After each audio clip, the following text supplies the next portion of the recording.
It's 4 p.m. We're bringing you developing news and the stories behind the headlines. This is Storycon. I'm Ed Lingao. Some stories we're watching this Monday, July 15. A Taguig City court has sentenced ACT Teachers Party List Congresswoman Franz Castro and former Bayan Muna Congressman Saturo Campo. They face up to 6 years of imprisonment for violating the Special Protection of Children Against Abuse, Exploitation, and Discrimination Act. In 2018, they were accused of transporting Lumad minors during a solidarity mission. In a joint statement, Ocampo and Castro called the decision unacceptable and unjust. Meanwhile, Bamban Mayor Alice Go is still nowhere to be found. Over the weekend, the Office of the Senate Sergeant-at-Arms failed to serve her arrest warrant that would compel her to attend the next Pogo hearing on July 19. Her lawyer, Attorney Stephen David, believes that Go is still in the Philippines. The cloud cluster spotted east of Mindanao has developed into a low-pressure area. As of 8 a.m., the LPA was located 485 kilometers east of Davao City. Pagasa says it will be given the name, or the local name, Butchoy, once it develops into a tropical cyclone within 24 to 48 hours. Bunti ko na sabing Butchoy. And joining us today, Ana Marie Pamintuan, Editor-in-Chief of the Philippine Star, and Storycon's resident political pundit, Tito Ronald Llamas. Magandang Lunes sa inyong dalawa. Magandang Lunes Happy at Monday. magandang hapon, Ami. Napakamakulay ng weekend natin. Oo. Well, hindi natin, no? Ronald and Ed, oo nga. Actually, hindi natin. Nakikisaw-saw tayo doon. Grabe. Talaga namang nakasawsaw tayo doon dahil kung ano mangyayari doon, maapektuhan tayo. Totoo yun, totoo yun. Yes. Pero grabe, no? Parang, when was the last time you saw something that dramatic? Oo nga, the perfect shot, di The ba? perfect shot. Dugo In many sa ways. ulo, In many ways. nakataas ang kamao, sumisigaw ng laban, Oo. tapos may bandera ng Amerika sa gumagano likod, ganun. di ba? Kahit yung mga pinakamagagaling na mga tawag dyan, mga direktor, hindi kaya yun eh. Conspiracy theory na naman yan, ha? Hindi, nasa ko lang, sobrang Patay na ganda nga. lang. Sobrang ganda. Patay Nung na nga picture. yung patay na nga yung bumaril eh. Kitchen helper daw eh.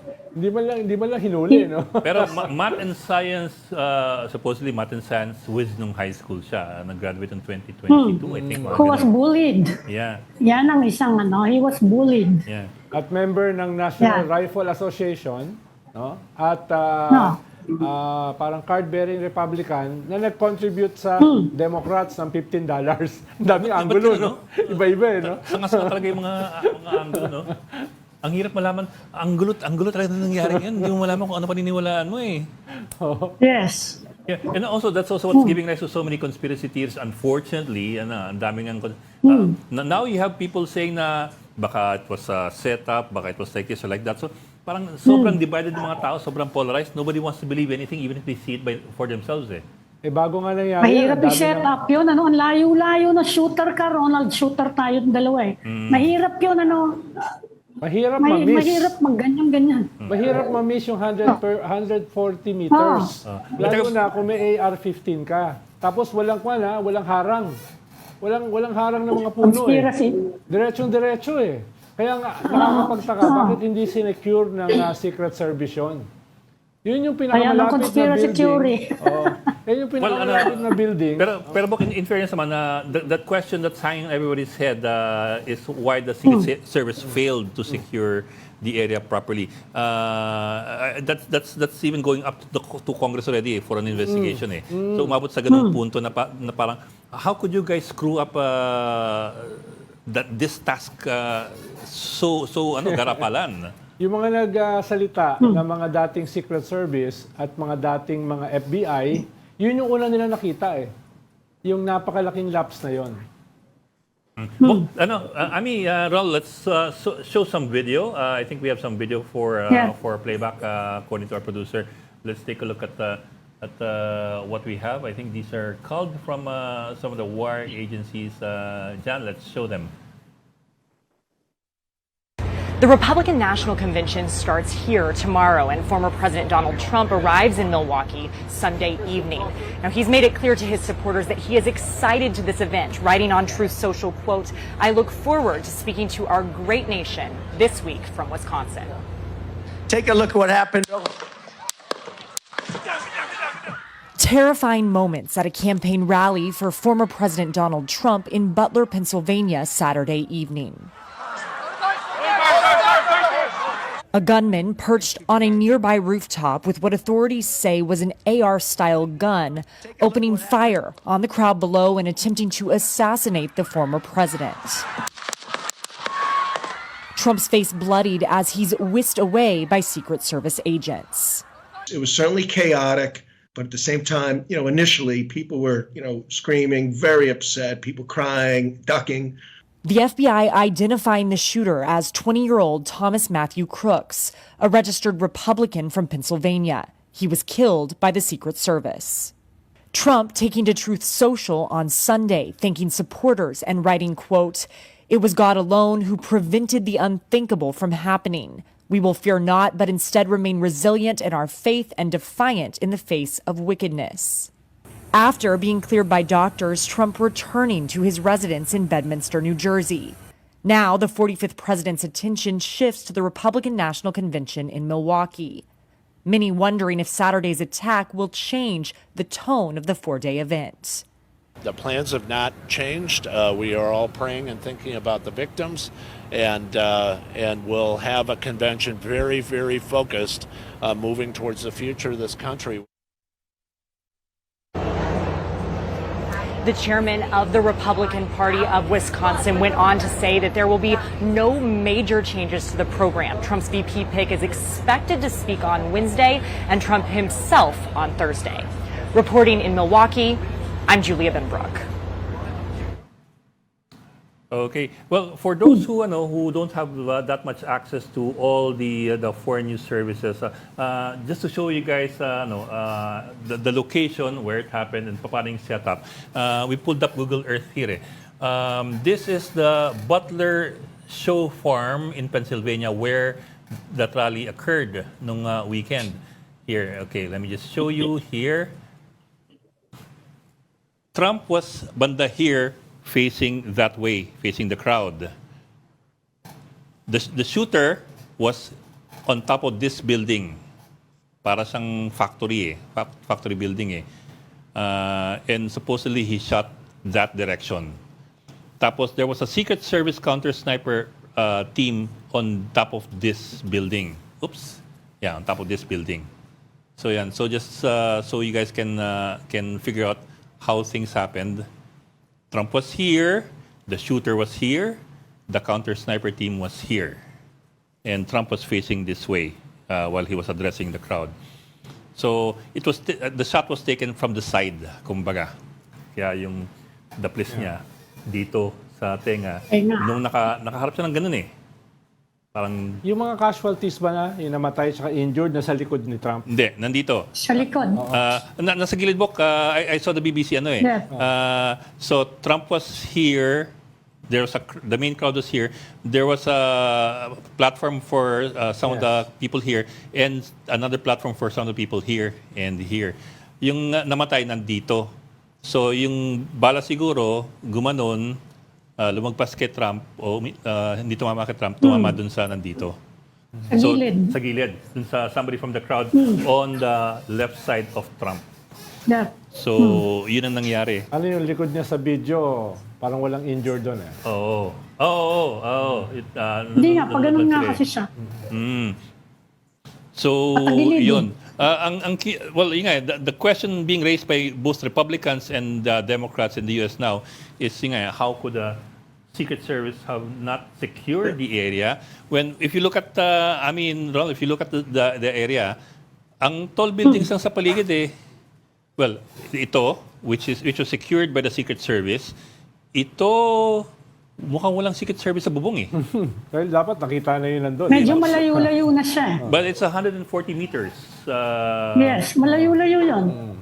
Pero sabi kasi ni Ronald, ito kasi namamril eh. Kung merong rifle ka, yun yung panyo. Hindi, kung presidente yan, pwedeng lagyan lahat ng bubong dyan eh. Yeah. Hindi kasi siya presidente. Well, yeah, that's also Hindi siya presidente. that's also consideration.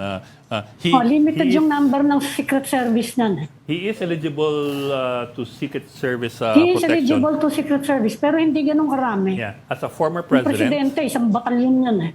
as a former president and as a major candidate for the presidential elections. Yes. Meron siyang Secret Service. The US law provides for Secret Service protection for a major candidate in the coming elections 3 to 4 months before the election itself. Who determines whether you're a major candidate? That is up to the Secretary of Homeland Security in consultation with some advisors. Pero in the end, he's a major candidate. That's a given naman eh. In fact, today sabi ng Inquirer, today Trump already landed in Milwaukee for the Republican National Convention. But it's expected tonight or tomorrow morning, Monday time US, to announce his running mate. And Thursday, Kaya naka-standby kami. Pero Ami, Standby kami. both Democrats at saka Republicans, at saka mismo yung kanilang FBI ay nakita na merong lapse. Ibig sabihin, Siyempre, may lapse talaga. nakikita Nakabaril eh. nila na kahit limited yung security ni Trump, ito ay mga basic eh. These are basic security precautions. No? Yan yung, Complacency siguro. I don't think, ewan ko baka anong malay natin, Republican yan eh. Baka nga may conspiracy. let's bring in John Jose. He's the founder of American Tomorrow Project and former Republican, RNC National Asian Engagement Director. We had him as a guest for our special on One News during the last presidential debate between Biden and Trump. John, let's bring you in. John, can you hear us? Yes po, magandang tanghali po sa inyong lahat. Magandang Good tanghali. morning. Hi, John. Hi, John. May balita kami sa inyo dyan sa US.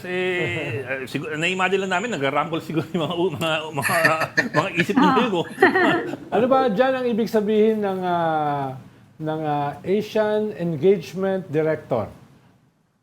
Yes po. So I had the privilege from 2021 to 2020, beginning of 2024, to be the Republican National Asian Engagement Director po. So my job was to go around the country, from swing districts to battleground states, talk to Asian communities from Vietnamese, Koreans, Chinese, Filipinos, Hmongs, Indian Americans. So we are trying to build that coalition for the Republican Party. So we had that opportunity and the privilege to be the first Filipino American to be in that role po within the Republican Party. Are you in Milwaukee right now where they're having the national convention for the Republicans? Yes po. We got to arrive yesterday. And so it's been quite the journey, for the past couple of days within the Republican world and in the US politics as well. But looking forward to a great week here in Milwaukee. I think that the Republicans now are a lot more united. First time, to be honest with you, since 2016 probably, because in 2020 the convention was during COVID, so it wasn't held in person. But then 2016 was President Trump's first convention where he became the nominee for the Republican Party. Yeah. So now it's more united, and it's a little bit more different scenery than what it previously was. When you say more united, is that Meaning, because John, of what we're saying is, it's the question on everyone's mind, no? It looks like Trump has become a stronger candidate. Sure na siya, no, of the nomination because of what happened. Is that the mood in the Republican convention? Yeah, I think, within the Republican Party, of course, the mood has switched. I mean, from the past few weeks since the debate. And I mean, previously to that, it's been, the momentum has been going. But, as you can see, the Democrats have been just in total disarray since the debate. They can't figure out kung si Biden ba talagang magiging kandidato nila o hindi. But it's, confusing a lot of the voters' minds. And then obviously what happened yesterday and the conversations I've had with Filipinos across the country, folks from even different parties, are reaching out to me and saying, man, this is a crazy thing to see in the United States. This is something that you never see. And, so I think that the mood in the Republican Party is we have to bring this fight now to the ballot boxes. We have to win. I think this really encourages and brings strong enthusiasm to the party for folks to really turn out. I think that's a little bit of the recipe that we've been missing in the previous elections is we're so focused on the issues, focused on what's happening in the country, but we have to really follow through at the ballot box. And so that's where the Dems have beaten us. And I think this time around, the Republicans are strong in all facets, in fundraising and candidates, in the way that they're going to approach this election. And we just have to turn out. And, we can't be too comfortable just yet until we have Donald Trump become inaugurated as the next president. On the assassination attempt itself, ano ang inyong mga initial na findings or mga investigation as Republicans? Of course, hindi nyo naman linya yan, no? Pero syempre may initial na pagtingin kayo on what happened.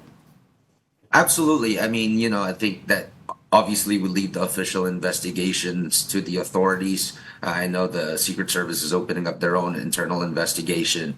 FBI is doing the same thing. Local police and the state's doing it. And then, of course, Congress is going to hear about this as well. If they were focusing and I know they were having conversations of if there was a J6 investigation, there's got to be a July 13th investigation about this as well. And on a personal note, I think that the Secret Service does a complete fine job and put their lives in this, as what the situation might be into the viewers and to the perspectives of people. Let's just remember that, a person died in this, right? And so this is a real life thing that really affected people in this area. But on the other hand, I think that in terms of, there's a lot of questions. This is a failure in a bit to the Secret Service's eyes. They haven't had an attack like this since President Reagan, right? And so any kind of small mishaps or something like this is already a failure in their eyes. And that's how they should look at it, because this is a presidential candidate, former president, that was hit. And by the grace of God, if he was switched on a different head or looked in a different way, we might be mourning him today and looking for a replacement now. So that's how big this moment is, right? It's a matter of millimeters. And so, it's a real threatening situation. And I think that, really gave the president now a better perspective. And, the reports are seeing that coming to Milwaukee, he's going to unite the country a lot more in his messaging, in how they're going to tone down the rhetoric for this. So I think it's going to be an interesting next few days, Paul. Well, you're talking about... John, you were talking about the issues, this is gun violence, political violence. Everyone is condemning political violence. Won't this work against the Republicans, don't you think? I'm sorry, can you repeat that last part, Paul? It's gun violence, because you were talking about issues, and this is gun violence. Everyone is condemning political violence, armed violence. Won't this work against the Republicans? What do you I think so, Paul, because, at the end of the day, you can say it's gun violence or it's not. It's still, a lot of folks in the Republican Party still believe in their Second Amendment rights. But let's talk about the mental health of this person, right? Obviously, as the reports have come out, and we don't want to say anything to glorify what he's done, but this guy was a deranged man who wanted violence and decided to choose violence. Now, we don't know, how he consumed his media or how he consumed any of this, appetite for him to create this type of violence. But, it shouldn't go back to any type of issue. It's got to come back to this man that's just being deranged. And, he had some previous training to it based on a hobby, right? So how can you find ways to just say, oh, this guy's completely nut job, but this is his hobby. This is something that he spends his time on. And obviously people saw him do that. And, he just ended up using this violence into the worst of things. Mm-hmm. John, there's still 4 months to go before the U.S. elections, or almost 4 months. How big an impact do you think this will have on the results of the elections? Well, if I would want to look at, I thought 2020 was the craziest election that I've seen, with COVID and, the race between Biden and President Trump back then. But now, I mean, this is even crazier than ever, right? Who knows what next week's going to bring after the past 3 weeks have already been super crazy.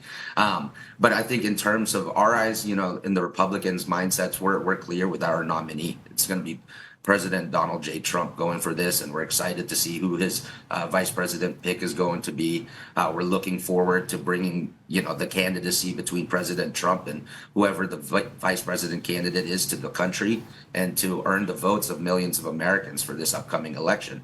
While on the other hand, the Democrats are going to have to, figure out, is this really the path that they're going to do? Are they going to end up having an open convention and trying to choose a different candidate besides President Biden? So I think it's a lot more on their hands in the issues, because, their everyday voters are losing momentum with them. They're seeing them as, like, yeah, you're projecting all of these successes within your administration, but the reality of life is people are working extra hard, right? Working extra hours, saving less money. And, to our Filipino American community here in the United States, they're ending up sending less money back home, right? And working more shifts, trying to save. And this is the same problem the Philippines is seeing, is the increased inflation in everyday goods. And so these are still like on the minds and the forefront of the minds of the Filipino American people and Americans across this country as well. Moving forward dyan, no, almost probable na si Trump will be elected sa Republican National Convention. And now he's pulling away from Biden in all surveys. Walang survey na pinapakita na magkadikit sila. No? Ano yung magiging foreign policy kaya niya in relation dito sa ating region, sa Asia Pacific, dito sa South China Sea? Because some may be worrying na will that change yung halimbawa, yung strategic ambiguity ng US for decades na nagbago this past few years, na sabi ni Biden they will defend Taiwan militarily. Will this change with the Trump presidency moving forward?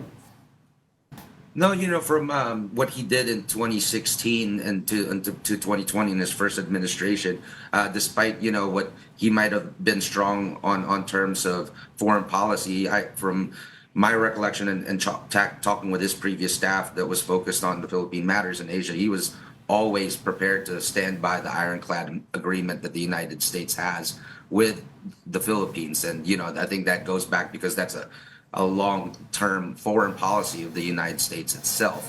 And so for my conversations with previous staff, this is something that he's really pushing and really looking strong forward to, right? And so we're looking forward when he becomes president as well to add on to those objectives that President Biden right now has done for the Philippines and the safety.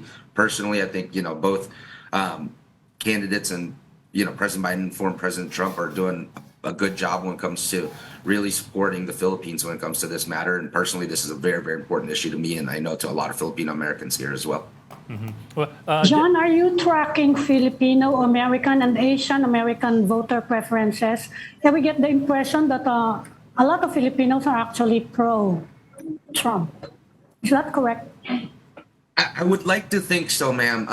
From my conversations, like I said, within a lot of the communities, a lot of the issues are important on both sides, right? We have, I think now a little bit more of a generational divide of like the Filipino American immigrants, like myself, were first generation immigrants who came from the Philippines, moved here. And now there's a trend now of more Filipino Americans being born in the United States than immigrating here. So it's a two different cultural divide of like understanding where you came from and what it is now. But these issues are very important to the Filipino American community. I think that I do want to see a lot more Filipino Americans turn out and vote. Candidates are all across the country now are really courting the Filipino American vote, and we have to take advantage of it as Filipino Americans to really be the difference in the margin of victory for a lot of these candidates. And I do believe that there are a lot more Filipino Americans that are in the silent majority when it comes to supporting the Republican Party. They might not voice it out as publicly in fear of retaliation or being, called out as being a Republican. But I think when they're seeing the realities of the situations in the in what's happening in the Philippines and here, they're really seeing that we've got to change. This is the first time you can see both presidents that will have both records from 2016 to 2020, from 2020 to 2024, that you really can stand by on which had a good success, on good run on both political and social issues and economical issues as well.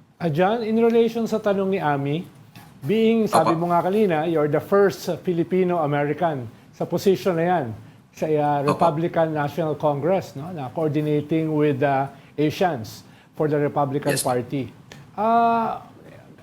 Gusto kong tanungin ay ano yung inyong karanasan dahil alam mo naman na yung Republicans are very strong against illegal immigration, di ba? And maraming mga Asians, even Filipinos, ay pumasok sa US as illegal migrants. So, how do you balance that? Yung ating history, yung reality, TNT. Na maraming TNT na nandyan. And the threat na sila ay ma-deport pabalik dito. Yep. No, I appreciate that comment very much so, Pod, because that is a big conversation across the United States and within the Filipino American community, right?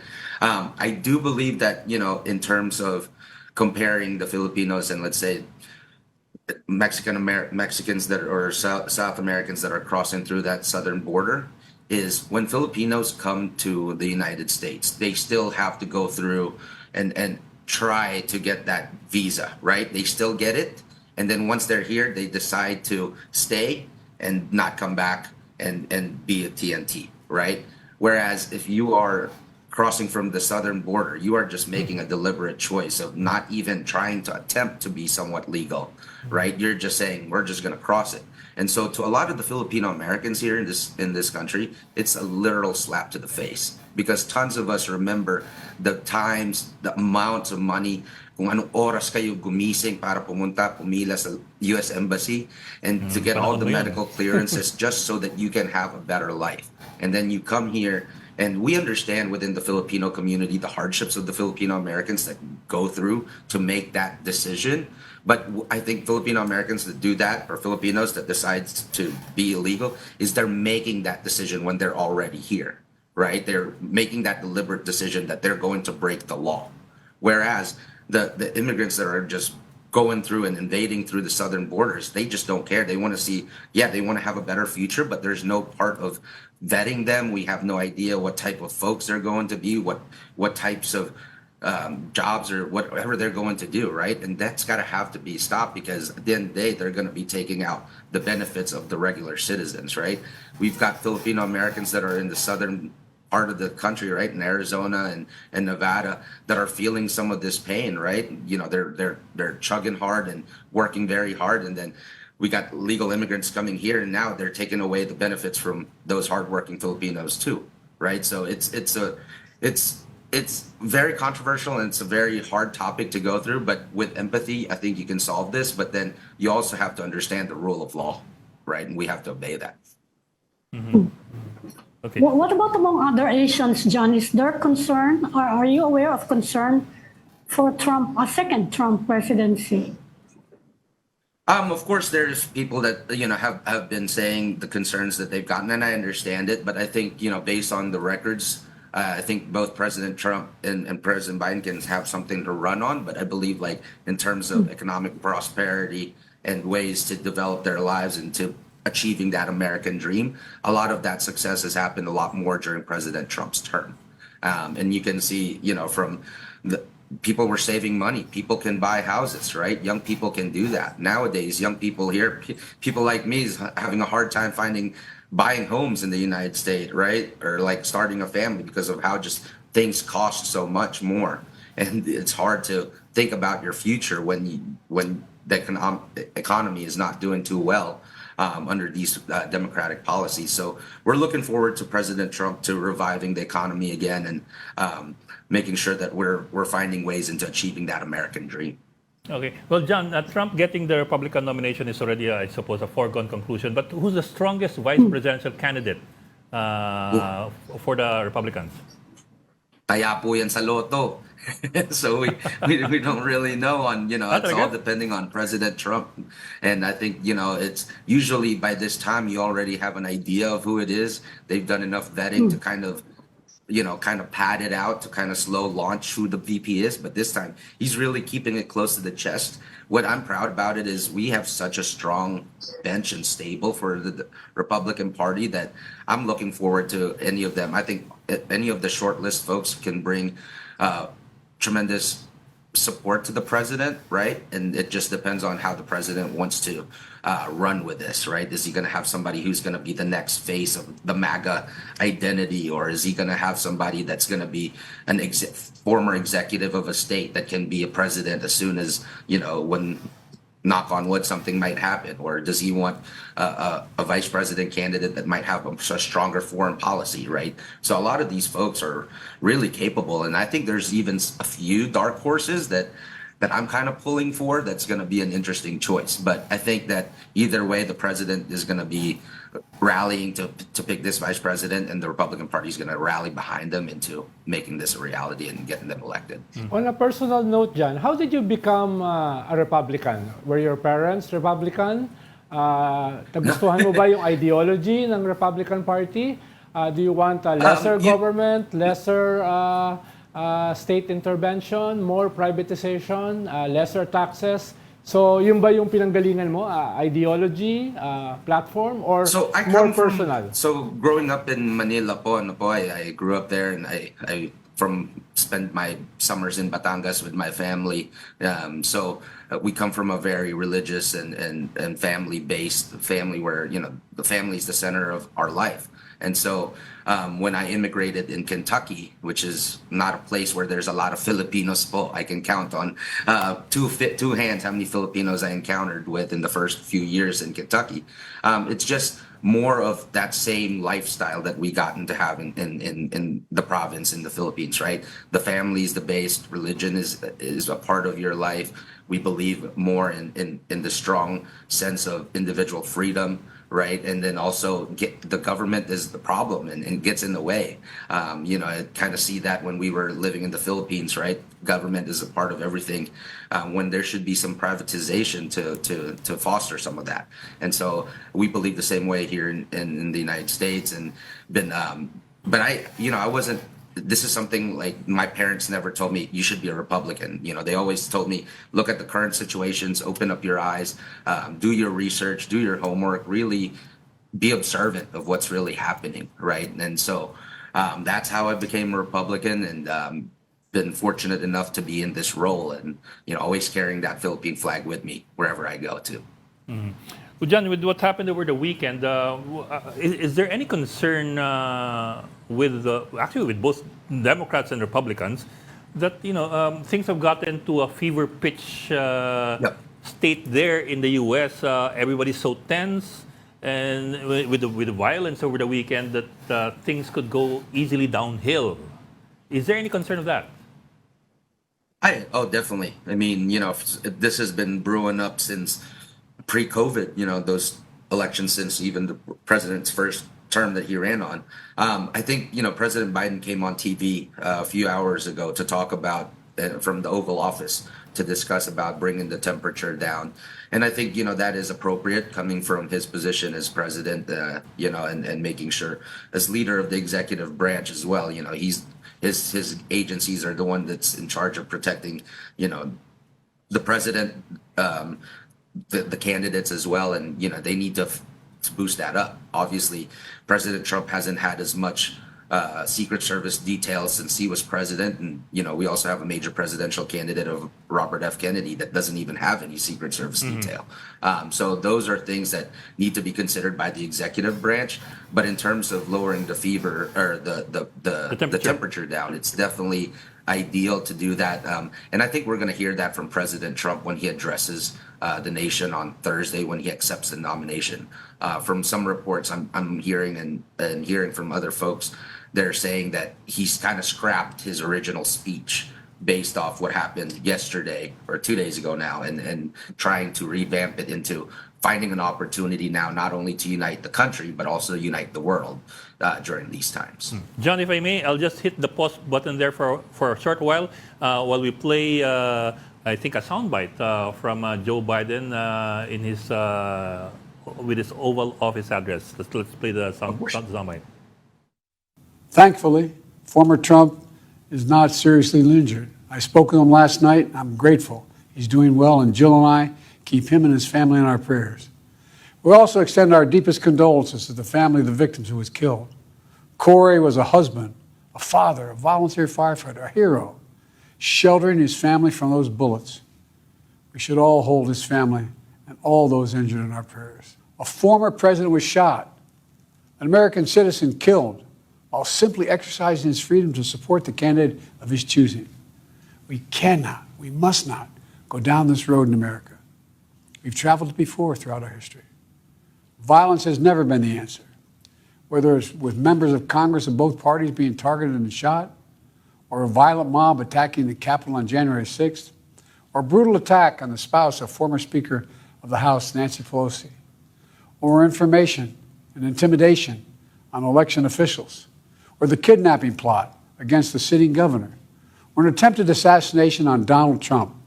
There is no place in America for this kind of violence, or for any violence ever. Period. No exceptions.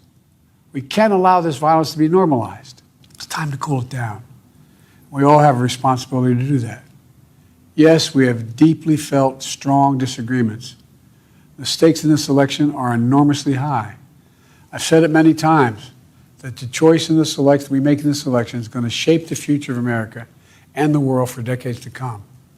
I believe that with all my soul.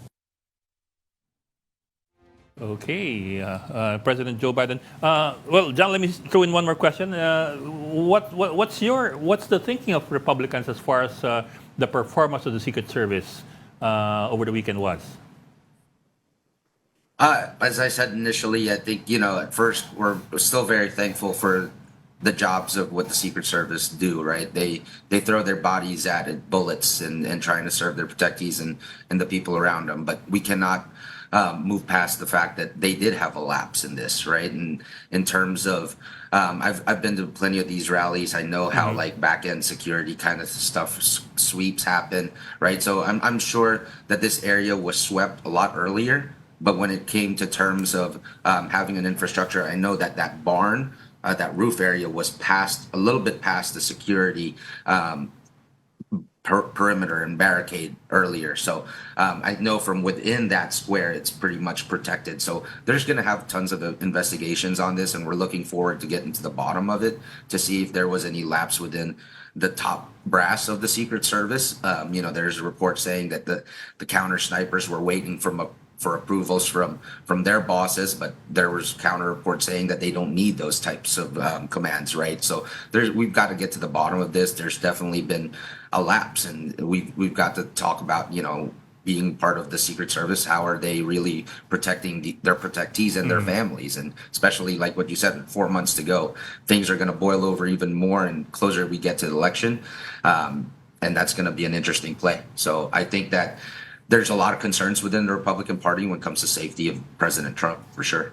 Yeah, but John, it's a bit difficult to imagine how anybody can sneak an AR-15 style rifle around on a rooftop when it can clearly be viewed by other people on other rooftops. Well, I think so. Like with the roof going like this, I think he was coming in from right here. On the opposite side. So the folks from the stage couldn't necessarily see it, but the people behind that roof can really have a vantage point of it. And so we really have to get to the bottom of I understand that the cops try to come up there and, were they not prepared to engage with this deranged man? But obviously it's definitely been premeditated because he understood where he was going to be to have that vantage point. So it's going to be interesting to see when they look at the cameras to see if this guy was there previously. Did he have some sort of relationship with the folks who are in that building? Did he know somebody who so those are some of the questions that need to be answered down the road. Pero di ba John, ay isang fundamental problem yan sa US ngayon? How can a teenager na sabi mo nga deranged, may mental problems, own an AR-15 na basically gamit sa gera? Diba? How can a society have such rules na teenagers can own assault rifles, which is basically used for war? And yun na nga yung tinatanong ko. That's the issue being raised against the Republicans. Yan ang tinatanong ko. What will be the impact on the Republicans of this sentiment na, a 20-year-old can have that kind of rifle and shoot a former president and presidential candidate? Yeah, and so, but like in terms of the Republican ideology of it, like being a Second Amendment right to every American, that's something that you can't take away from people, right? But I think that there are guardrails that we can implement in identifying these folks earlier, right? And I mean, when it's really hard to say, well, how can you own a gun when that was his hobby? It was part of almost like a shooting club, right? Or somewhat of an ROTC program. And so that would be hard to do. But the fact of the matter is, how do we control how do we maintain his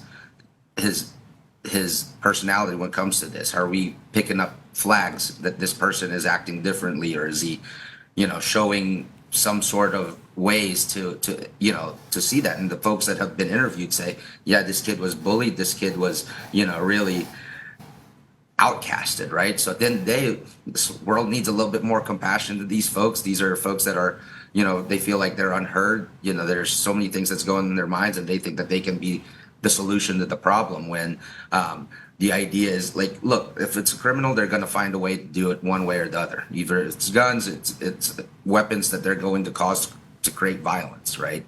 And so at the end of the day, we have to focus on the mental health aspect of it, and finding ways to identify these types of folks who do own weapons, and finding ways to take those weapons away from them when they are in Nabanggit mo those John, forums. John, nabanggit mo na sa parating na Republican National Convention ay balak i-tone down yung rhetoric.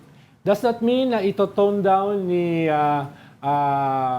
ex-President Trump yung kanyang political narrative that the 2020 election was stolen, which was the basis for the attack on the Capitol noong January 6? Ito-tone down ba niya yan? Will he backpedal? So I think when it comes to that, like, he's always been straightforward when it comes to that, and yeah, he's said about losing or not losing, and his situation of that. Obviously, we've moved past it. Obviously, he can't be considered dictator, because he did leave his post on January 20th to make way and transition for President Biden. President Biden is the current president. So I think it's a great narrative for him to do this in terms of making sure that the base really turns out and really turn and vote early. The biggest difference now, and I think that's why I don't think he'll tone that rhetoric down, because he wants to make sure that the ballot boxes are going to be safe. Voters are going to feel safe when they vote.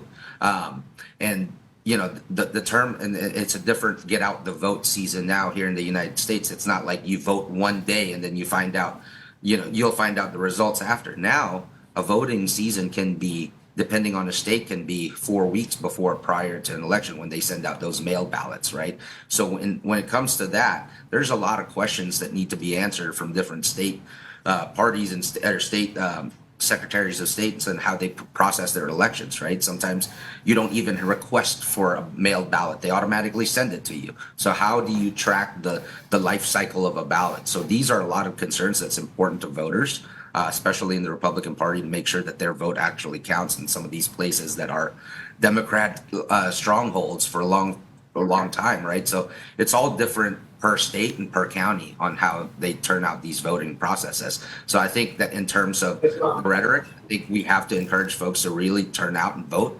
early, especially for our Filipino American communities that might be working during election day. Now's the time to really be a part of this election process. Okay. Ano ba? Meron pa? Maraming salamat, John P.B. Jose, founder of American Tomorrow Project and former RNC National Engagement Director. John, thank you very much for joining us this afternoon, and thank you for your insights. Salamat, John. Thank you, John. Batanggenyo, ha? Ingat po kayo. Alay. Alay. Thank you. Salamat. Ingat po kayo. Magkape lang Thank you. tayo. Sige ho. Okay. Thank you, John. Okay. Oh, interesting insights. And also interesting timing. The Republican National Convention begins today until the 19th, I think, until the 19th. Yes. Yeah. At sabi ni Jan, hindi ito tone down yung yung rhetoric. political narrative ni Trump na inagaw sa kanya o ninakaw sa kanya yung 2020 elections. Yeah. Hindi ko alam kung ano yung ito tone down na rhetoric na sinasabi.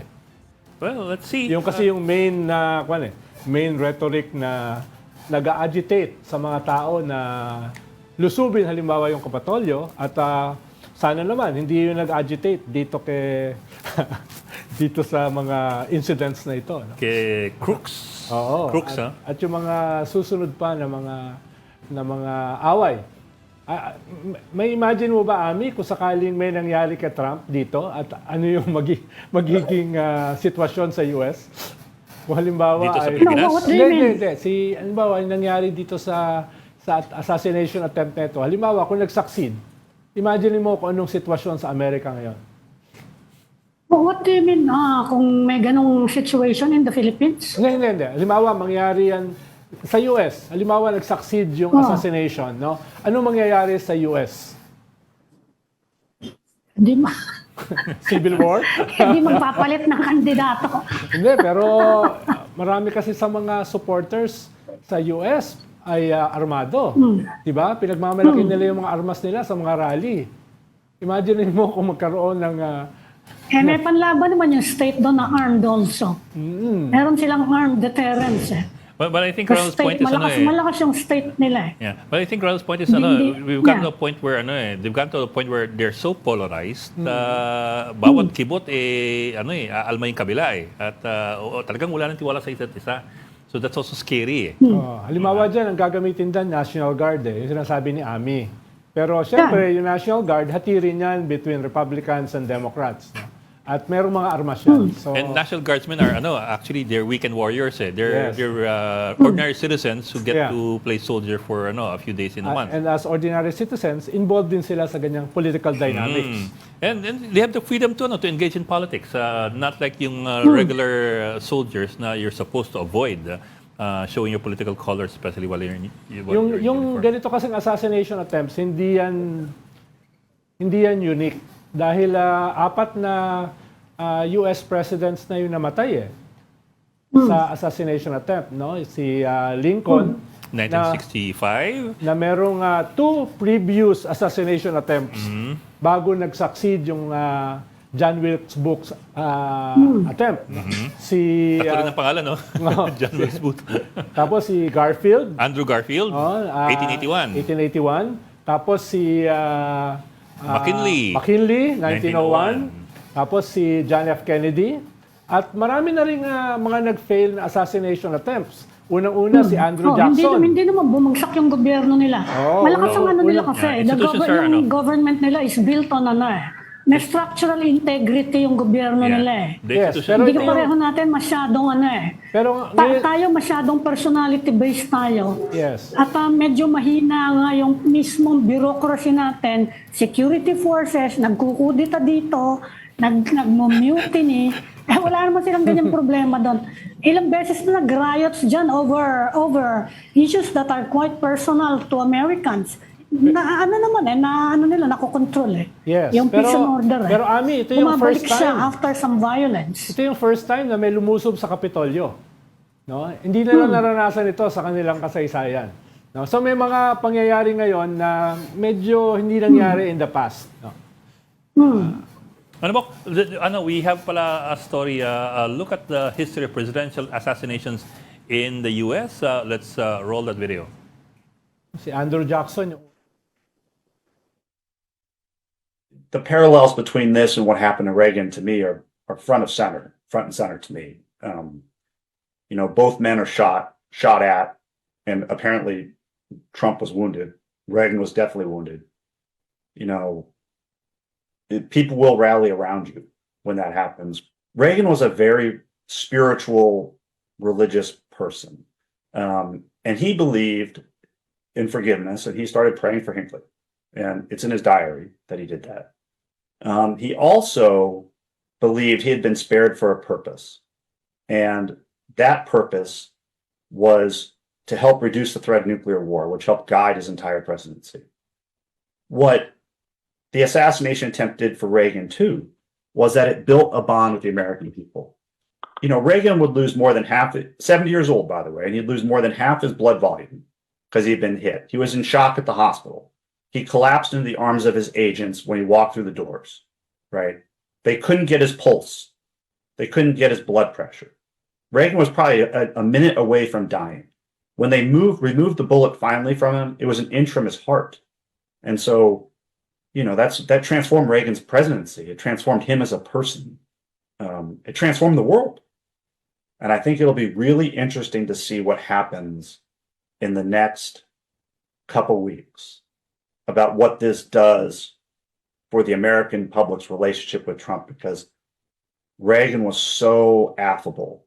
You know, he diffused so many situations with humor and kindness, and he was easier to like. And our times were not as polarized in 1981 as they are today. Our times are not as polarized as as they are today. Siguro last point lang, no? Paano assassination lang pala ni Reagan yung binanggit doon. Oo nga eh. No, dahil, akala ko mahaba-haba talaga si Jan. Dahil meron tayong personal na karanasan eh. Yung assassination attempt kay Clinton, isang US president, nangyari sa Pilipinas. Oh yeah. Nung APEC.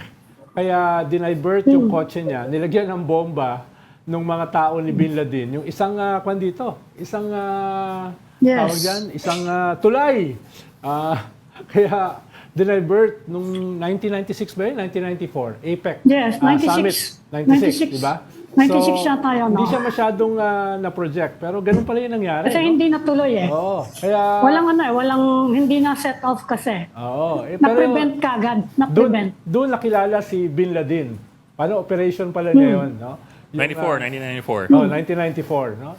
Yan. Kaya tayo ay personally may ugnayan sa mga ganyang assassination attempt. Isa rin US President na muntik mapatay o nagkaroon din ng assassination attempt ay si Howard Taft, na yung isang kalsada natin ay pinangalan sa kanya. Parang si McKinley. Oo, parang si McKinley. Pero si McKinley natuluyan. Ayun, napatay talaga yun. Isang abogado pa. Isang abogado. Tanong ko, Ronald, may impact ba yan doon sa nagbibiro tungkol sa yung designated survivor? Yan nga yung interview ko nung kahapon eh. Ano bang relasyon niya dito sa designated survivor issue? Kaya nga. But we don't have a mechanism. The Philippines does not have a mechanism for designated survivors. Diba? We don't. Well, pinopose siya ni Ping Lacson as a bill. Pero hindi yan na-aprobahan dahil yung lower house, yung Congress, ay inatras yung kanilang counterpart bill. At, well, ang designated survivor ay yung vice president naman talaga. No? Pero yung constitutional kasi, survivor yon. Ay, constitutional constitutional successor. Nagsimula kasi yung designated survivor framework noong 1950s during the height of the Cold War. Meron silang SOTU di ba? Yung State of the Nation, State of the Union Address. Yun yung kanilang SONA. Pag nawala yung mga constitutional successor, kinabahan sila, baka bombahin yung SOTO nila ng Russia. Kaya naglagay sila ng designated survivor na hindi nakalantad at nakasecure during sa State of the Union Address. Doon nagsimula yan. Saka wala sa constitutional succession si designated survivor. Kaya ka magde-designate. Wala tayong ganon. So, yun. Anyway, teka, before we go, anong headlines ng Philippine Star for Monday? Pinaabangan pa natin yung convention. Puro abang-abang. Maaaresto ba si Kibuloy? Maaaresto ba si Alice Go? 3 linggo natin abangan natin. Yan yung mga puro nakaantay kami. Standby lahat. Saka yan nga, yung resulta, dadating na ba siya sa convention? Si Donald Trump, what will happen? Yan puro nag-aabang ngayon Si Alice Go ba, nasa bansa pa? Ang sabi ng BI, si Alice Go, wala daw silang record na lumabas. So medyo mahirap-hirap siguro yon. Pero si Kibuloy, because he is in Davao, nagkaroon na tayo ng mga instances na talagang may mga muntik nang makalabas using private planes from Davao. So yon medyo malabo yon. So titingnan natin. Although officially, ang sinasabi nga ng wala pa naman daw record na officially walang record na umalis. Pero it does not follow. Oo, napaka-porous ng ating borders. Pilipinas to. Si Michael Yang nga, nasa Kaya nga, United yun na nga Arab Emirates na eh. Nasa UAE na si Michael Yang eh. Konektado Yan na rin nga yan eh. sa Pogo, sa drugs, etc. Kaya nga. Kaya yun ang ano, yun mga inaabangan natin. Puro abang-abang ngayon. At this point, baka maya-maya magkaroon ng mga solid stories. Okay. Solid naman yung story ng weekend eh. But can you imagine kung tinamaan sa tenga si Trump, can you imagine if it was a bit, just an inch Yes, to kaya the nga. right? Kaya may kapiran din siya. Talaga niligtas siya ng Diyos. Really an act of Dito na, faith, an act of God, ano? Okay. Na hindi dumaan ng konti. Kung mapansin mo pa yung Hindi buhok- nag-crack yung ano niya eh. Pansin mo pa yung buhok niya, Hindi siya if it covers his nag-fracture, ears. otherwise hindi siya makakapunta sa convention eh. Hindi nag-fracture eh. Sigurado mo Talaga ba, napakaswerte niya. sigurado mo ba amin na Diyos? Ha? Si Ronald. Yung alay mo eh. Sinabi ko mahirap i-script yun eh. It's Pero- too iffy eh. Hindi, ibig sabihin Yung may- senaryo na yan, it's too iffy. Hindi yata nakuha ni Napakahirap amin nung joke. ganun pagbalad. Hindi mo nakuha yung joke ni Ronald. Si Ronald kasi, Hindi. si Ronald kung ano. Halika na. Baka mamaya, Oh, sige. mamaya masita tayo. Okay. Thank you for joining Storycon today. Ami Pamintuan, Editor-in-Chief of the Philippine Star, and Raul Llamas, our resident political pundit, Tito Ronald. Join us again tomorrow at 4 p.m. for the Storycon. I'm Ed Lingao. We are One News, all sides, all the time. This is the Story Conference Group or the Storycon Group.